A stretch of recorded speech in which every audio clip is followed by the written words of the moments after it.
Thanks to our Patreon members for helping to make this episode possible, and we're now available on all the major podcasting platforms. You can find more information at the links below. Good evening, ladies and gentlemen, and welcome to part 4 of Capitalism, where we've been, where we are, and where we're going. And today's episode I call, Don't Summon a Demon That You Can't Put Down. This is, and this I think is sort of the history of global capitalism. One way to think about that is, these powers were summoned and formed, and then here we are, and they've so far not been able to be put down. So what do I mean by this? So we talked about, like I said last time, that we were going to move on and look at something like the Dutch East Indies Company, because what you have is the mixing of these two forms. You have a new form of being a person, and you have a new form of doing business. And these two things are intimately related, and they feed back on each other, and they grow into what we understand today. But if you look at, so this is why I said that capitalism is a much deeper and more broader influence than we tend to think of it as having, even though we think of it as having this massive, profound influence. I don't think we actually quite appreciate on a philosophical level how great it's been. So if you look back in history, look at something like the Mahabharata, for instance, which is the Bhagavad Gita section of the Mahabharata in particular, although this is everywhere in the Mahabharata, but although everything is everywhere in the Mahabharata, really, it's a quite rich work. But during the Bhagavad Gita, one of the arguments that's made to Arjuna, who's sort of the hero of this section, is that your job, your goal, your role in life is not to ask ethical questions per se, not to ask what is right or wrong for people to do generally. The question you should ask is, given your caste responsibilities, what should you do to fulfill them? This is the question you need to ask. If you do what is in your purview, given your birth status and position in society, then you will be good. Things will work for you. Your karma will be fulfilled, however you want to think about that. And if you do not do that, you will be, that's a bad person, bad things will happen to you. Up to the point, and this is the whole crux of the Bhagavad Gita, is Arjuna is rolling out, and he's supposed to kill his family. And he says, I don't want to kill my uncles. I don't want to kill my cousins. I grew up with them. I like them. I recognize them. There's nothing in the world that's worth fighting this battle, because if I win, what all I've done is killed my family, and killing my family is, not a good thing. And it's like, no. So the explanation that functionally the gods or God gives him is, hey, nope, you're thinking about this wrong. Your only obligation is to fulfill your duty as handed to you by your social status, your caste, your position, and the forces around you. Don't worry about anything else. Everything else is outside your purview. If you look at Confucianism, very different in some ways, but it does have this notion of, if you fulfill your obligations as a father, a son, a daughter, a wife, a second wife, a first cousin, whatever your role is within this, then everything works out better for everybody. And so your first question is, am I fulfilling my familial duties? And within context of society, which is imagined as a society, am I filling the familial analogy of that within my position within society? So in ancient Hinduism, you have this question, or in contemporary Hinduism generally, you have this question of, am I fulfilling my caste social duties? In Confucianism, you have the question of, am I filling my familial duties, and by extension, my social duties? If you look to ancient Greece, the question of how do you be a great person? How do you know you're doing the right thing? This was raised, but raised within the context of reflecting on your obligations to the gods, obligations to society. This is one of the big debates that Achilles and Agamemnon has is, what is the role of a warrior? What is the role of a leader? What am I supposed to be doing? And the answer that they basically come up with is be noble, be glorious, be active. these sorts of questions are raised, but then they're answered this way. And so you can look in many places all over the ancient world. Again, Aristotelianism, Platonism, the classics of the Iliad and the Odyssey, the Mahabharata, the Ramayana, the Confucian classics, the Taoist classics. Rarely to almost never do you get anything approaching the value set that is outlined, again, that's slowly developed over the course of a couple hundred years, beginning basically with the Reformation, when the throwing off the Catholic shackles, and then maybe reaching its apex in the rights of man, as we mentioned, with the Revolution in 1789, where it says, "Oh, your highest good is you. You're innately free. You're innately you have the right to own property.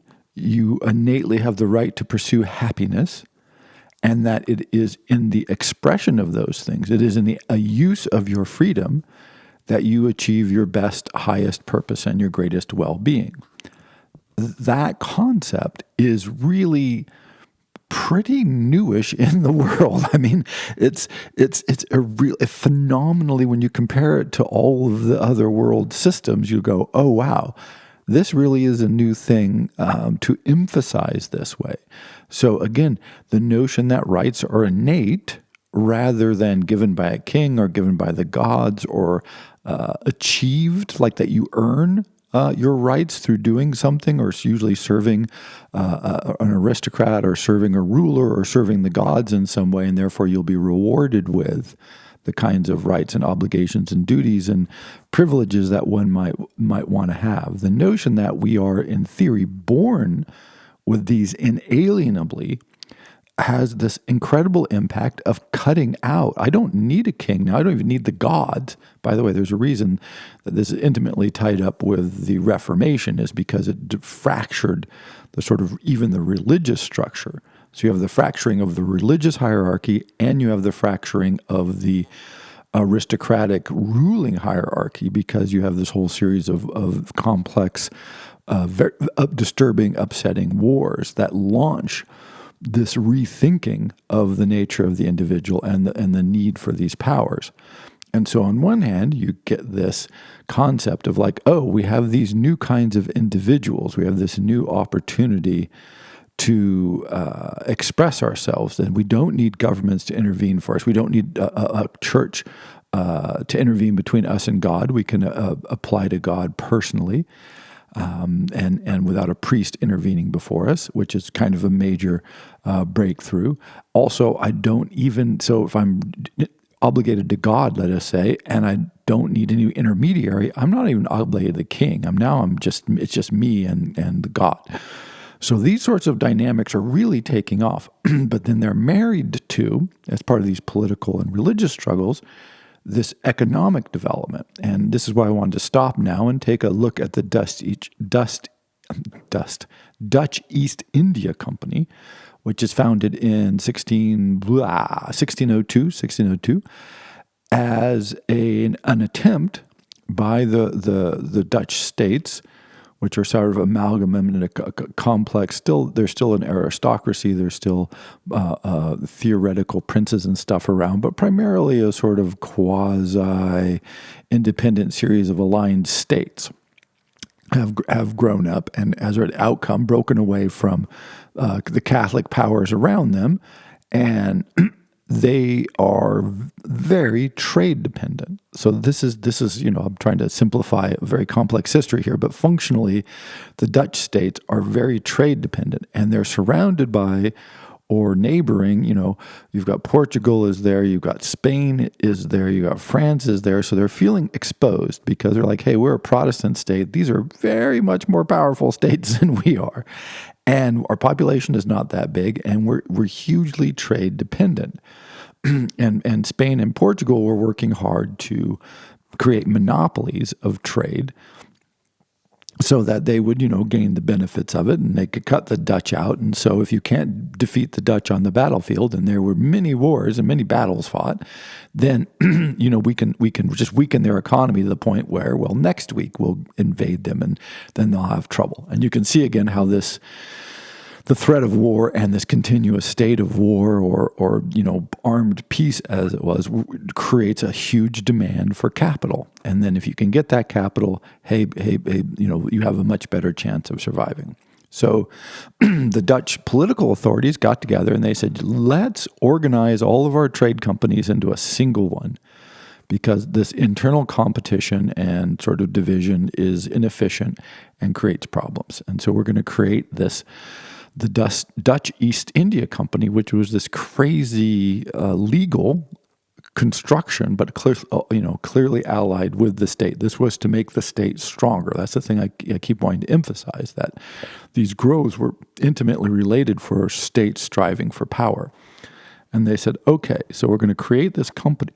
And it had this amazing charter, truly phenomenal in world history, basically, where one, they're going to give you a trade monopoly. That was totally standard. Like, okay, we're going to set up a company and give you a monopoly. This made more sense because this gives you control over prices and makes things easy. And so the monopoly part is not that new, but it's okay. You get all the monopoly in the trade with, of course, the East Indias, Indonesia, Madagascar, this area, right? Sort of the greater East India concept. Functionally, what it means is anywhere that you could get to and make money, we're happy to let you run that. But what made this quite different is they said, hey, when you go out there, you can negotiate treaties. You can establish colonies. You can build forts and defenses. You can start wars. You can arm your own military forces. You can set up courts and have trials and do all of this. And it's like, wait, hold on a second. So you've just transferred to a trading group the authorities that up until this point historically had really been limited to state actors. And so functionally they created a kind of microstate within a state whose whole function, all of this privilege, all this power, negotiating treaties, establishing colonies, making forts, having an army, directed towards profit for the state. The state needed the money, they needed to finance, they needed to strengthen their position domestically against the powers, the Catholic powers that were surrounding them. So, hey, presto, let's go. No limits. And then the flip side of this is domestically, they said, okay, now you can issue shares and you can trade it sort of publicly, functionally, so that this would distribute the risk, because, if you have 10 people owning a ship, this reduces the risk by, 90%. If you're one of the 10 owners, that's better than being just one owner, because then you have 100% of the risk. So now you're going to give you the privilege that you can create and distribute and trade your own shares theoretically freely without government interference. And finally, you are actually able, within the areas that you can control, which would be, in the East Indies, to create your own currency, create your own tax system, do anything a sovereign state could do. And that was absolutely, basically a revolution, one could say, of a type, certainly a commercial revolution. So if you look at this Portuguese and Spanish equivalents of this, even much later, like forget 1602, you can look 100 years later, and we'll look at the British East India Company in a following episode to see where all this all goes. But they tended to set up, say, okay, you get a monopoly, but if you're going to do a colony, we're going to send government representatives who will be, the cousin of the king, the Duke of whatever. Will go over there. We'll make him a Duke of the New World, the Duke of Mexico. And then they'll get Mexico and they'll operate it as an extension of the royal family of Spain or of the leaders of Portugal, right? So the political part and the economic sphere tended to be separate. And the economic sphere was always subjugated to, in theory, the needs, the desires, and the drives of the state. In this case, that's just gone. They're like, you know what? We are going to just give all the authority we can, outside, of course, the Netherlands, to this company. Go out in the world and set up trade depots, set up colonies, set up whatever you need to do to secure spice supply. That is what we want. The more spice we get, the more trade we get, the better it is for us. So here you go. Here's your charter. Go. And wow, did this work? This turns out to be a really, at least for a while, effective idea. And for the Dutch, it worked out spectacularly. This launches the Dutch Golden Age, but it dramatically alters the power structure here. So they've created a new power in the world, and they've said, okay, you have this economic and indeed political freedom to operate however you want. And so within the Netherlands, this creates a new class. It creates a new class of, not that they didn't have merchants, they did have merchants, but now you have merchants as political actors. And you also have merchants who become not just wealthy, but spectacularly wealthy. This is one of the things, again, it's difficult for us to quite comprehend until quite recently. But the phrase, if your ship comes in, if you've heard that phrase, this is what it's referring to. Because let's say, you're one of 10 owners, and you put in let's say it costs $1 million. These are all actual numbers, ratio. It's hard to get these numbers particularly. But if you each put in $100,000, you could get $1 million ship. Say it costs something like this to launch one of these ships. And so you would go out there, and the ship goes out. Now the chances are it's never going to come back. But if it does come back, adjusted for today's values, you're looking at like $100 to $200 million comes back.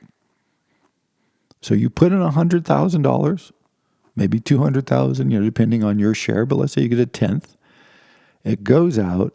It comes back. It's worth $100 to $200 million when it returns.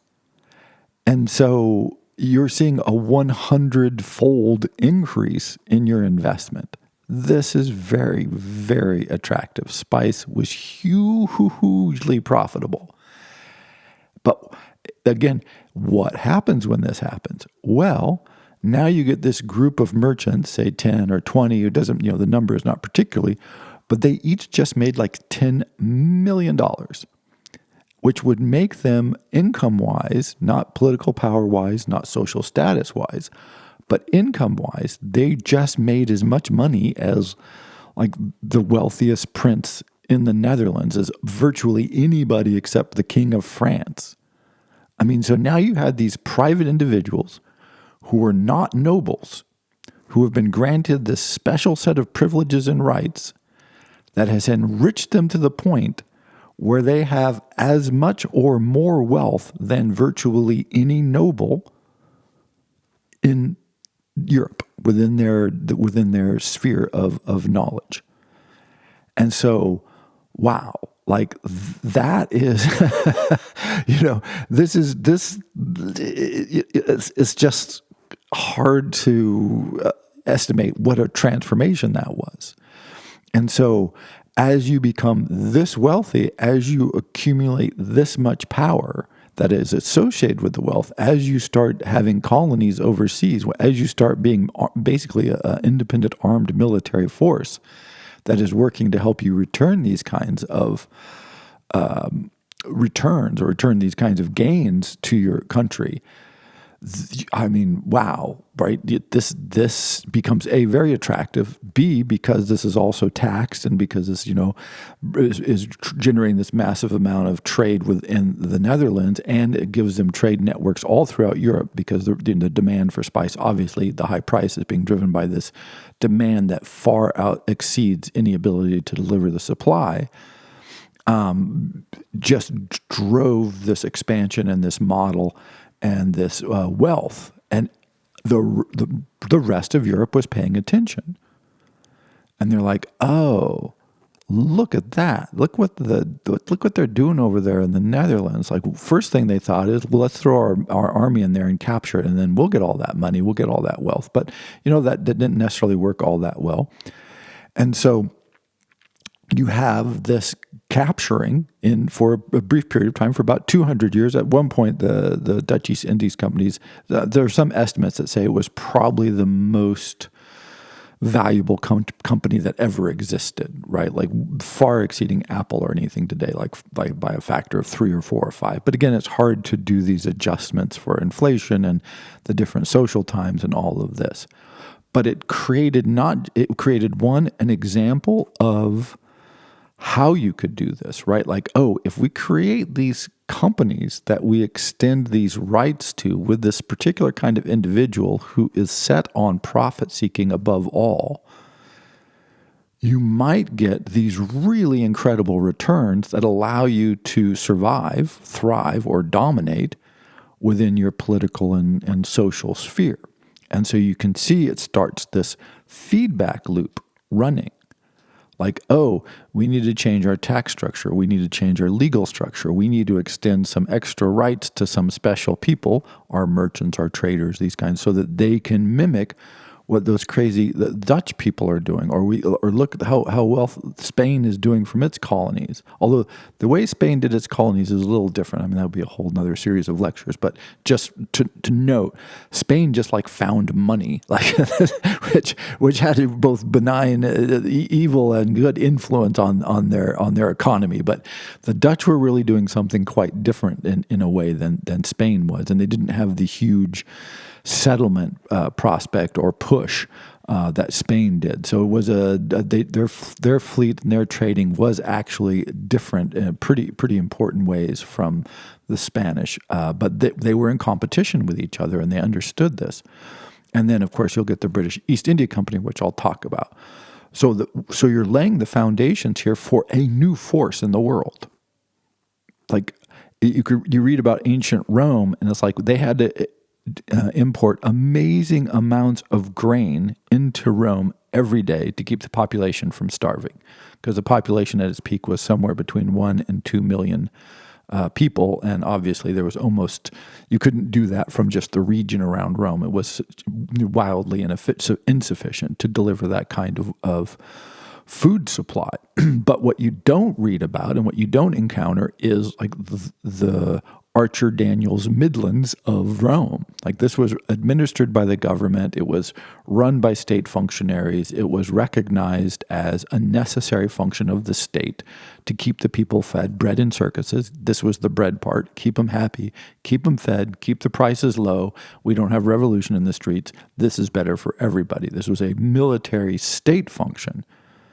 Not that there weren't traders making lots of money and all that was there, but they didn't set up the Rome Grain Delivery Corporation and say, hey, you guys, knock yourselves out. That's absolutely not, the Romans are not going to do this. The Greeks had lots and lots of colonies, and they set them up all over the place, but they never said, hey, we're going to make a trade colony that only exists to generate money and has no other association, but it's also made up of our citizens who are then, they did weird kinds of colonial things, but they didn't do that. And if you look all over the ancient world, China and Japan both famously opened and then closed and then opened and then closed, right? Like they would like shut off all trade completely, like which seems kind of quasi-suicidal today, but this is what they would do because they were so dubious on all this.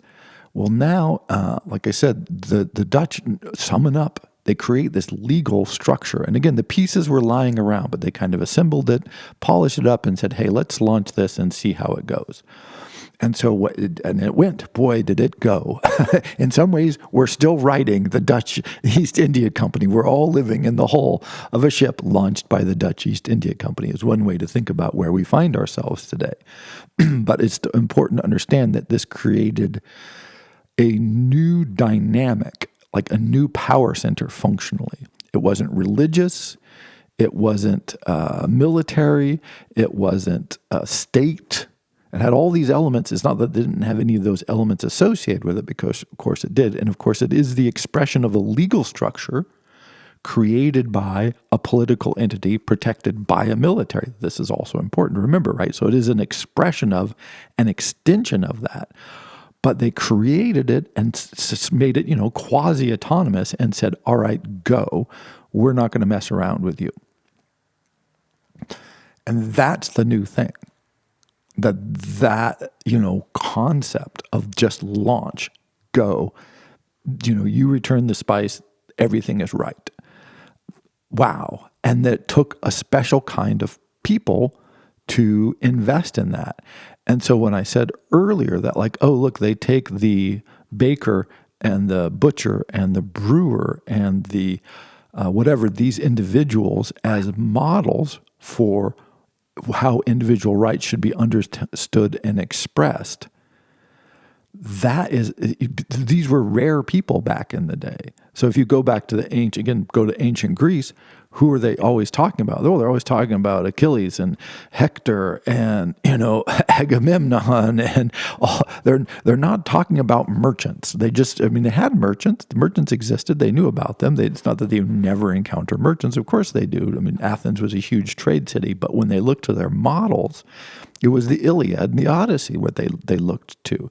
If you look in Confucius writing, ancient Chinese writing, they had merchants, they had big economies, right? They had all this, but as a cultural value, as who you wanted to model yourself after, is where you saw an individual being structured with obligations, rights, and duties.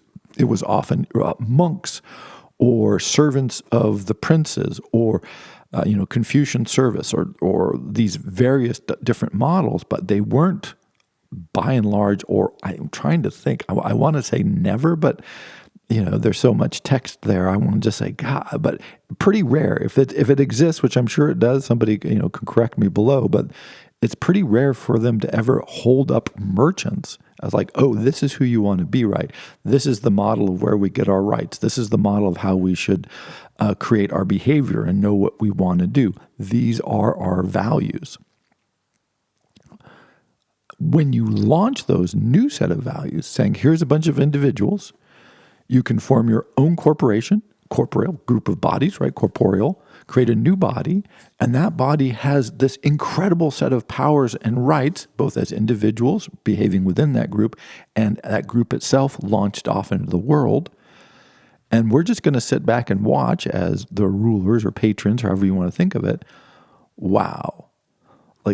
Here you go. It's a new type of person in the world, with new sets of values that they're exploring, and creating a new entity that has this incredible reach, this incredible sense of power. And so much of this we now take for granted, even though historically, again, this is completely new in the world, or completely new. It's a very much newly highlighted and reinforced that you would allow people to think this way, to act this way, and to perceive themselves in this fashion. And so if you look at the date, 1600, 1602 is when this is founded, but say 1600, you'll see that this is very early. The Enlightenment is just getting rolling.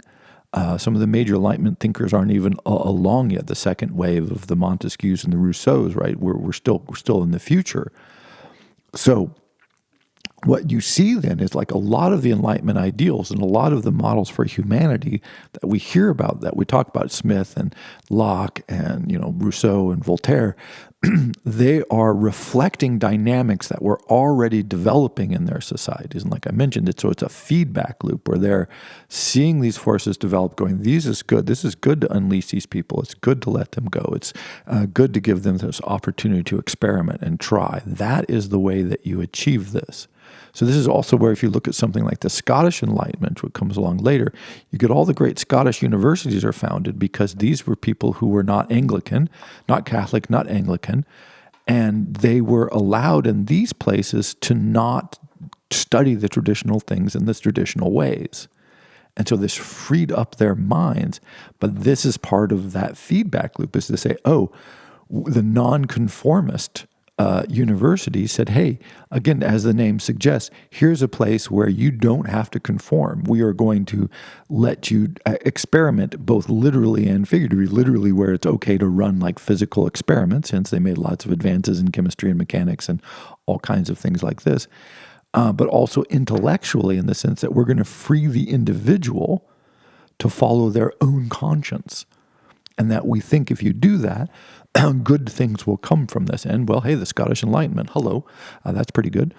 So, these waves of opportunity to express yourself and that we take for natural granted today is intimately bound up with this reconceptualization of power within societies and conceptions of how individuals should be perceived, the rights they should have, and the values they should express. And that, of course, is the most fundamental, perhaps the most fundamental way in which a society can be influenced. And so much of what we experience and talk about and understand the world today is through this lens that is, in fact, really, again, prior to 1800, functionally extraordinarily rare.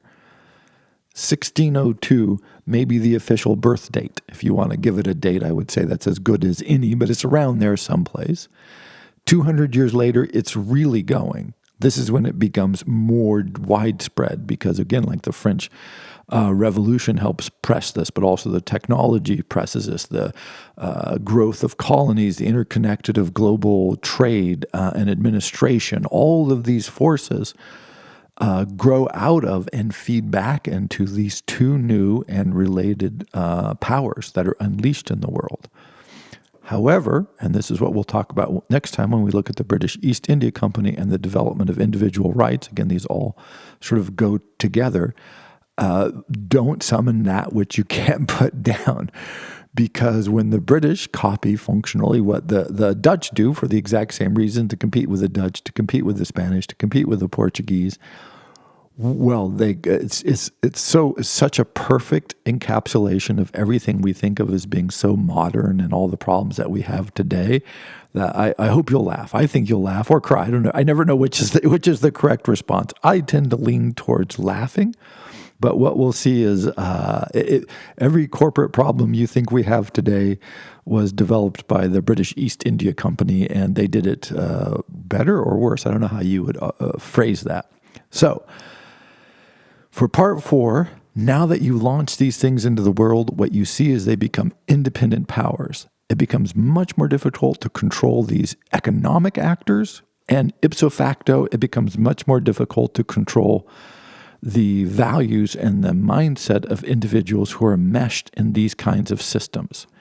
And so that the individual and at the corporate or trade level, these forces become the dynamic motor driving a lot that happens in Europe and hence in the world over the next, 4 centuries up until where we are today. So Capitalism Part 4.